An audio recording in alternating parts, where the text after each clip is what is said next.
Hello, mga kapaksiw. Good evening. Ayan na naman sa tibibit, pagulong-gulong na sa sahig ko. Alam niyo mga kapaksiw, pag ganito, wala na. Bukas, walang pamalingki yan. Oh my God. Ganun lang ang buhay. Pag walang pamalingki, sa side tayo matulog. Oh my God, mga kapaksiw. Grabe. Ganun lang ang buhay, mga kapaksiw. Mabuti pa maglaro na lang tayo, mga kapaksiw. Hi! Good evening! Good evening sa lahat. Alam nyo, sa panahon ng Kwaresma ay magsakripisyo daw ang lahat ng tao. Pero para sa akin, matagal na ako nagsakripisyo, hindi lang Kwaresma. Mga kapaksiw, heto ako. Kaya medyo napagod. Kaya yung aking likod, paliad-liad lang muna ako. Para kahit pa paano, magkaroon tayo ng exercise. Ayan. Sakit na likod, mga kapaksiw. Higa-higa mo tayo, mga kapaksiw. Oh, Diyos ko.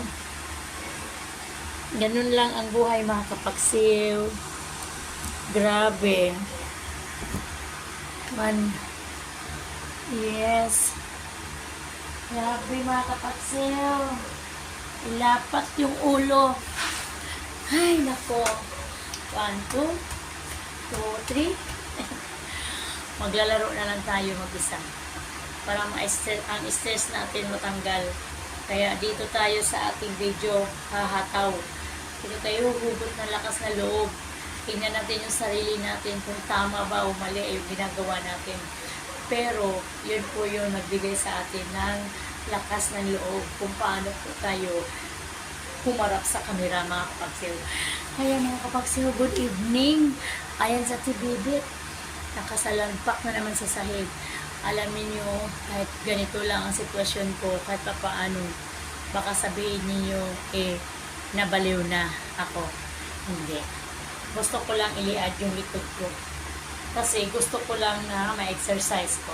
Kaya, mihiga ako dito sa sahig. Kasi pag doon ako sa higaan ko, malambot, hindi ka makaliad ng husto. Parang yung lapat na lapat yung likod mo talaga. Na wala kang sinasandalang malambot. Dito lang talagang lapat na lapat talaga. Grabe. Kaya mga kapaksiw, lalaro lang to. Kaya, bye!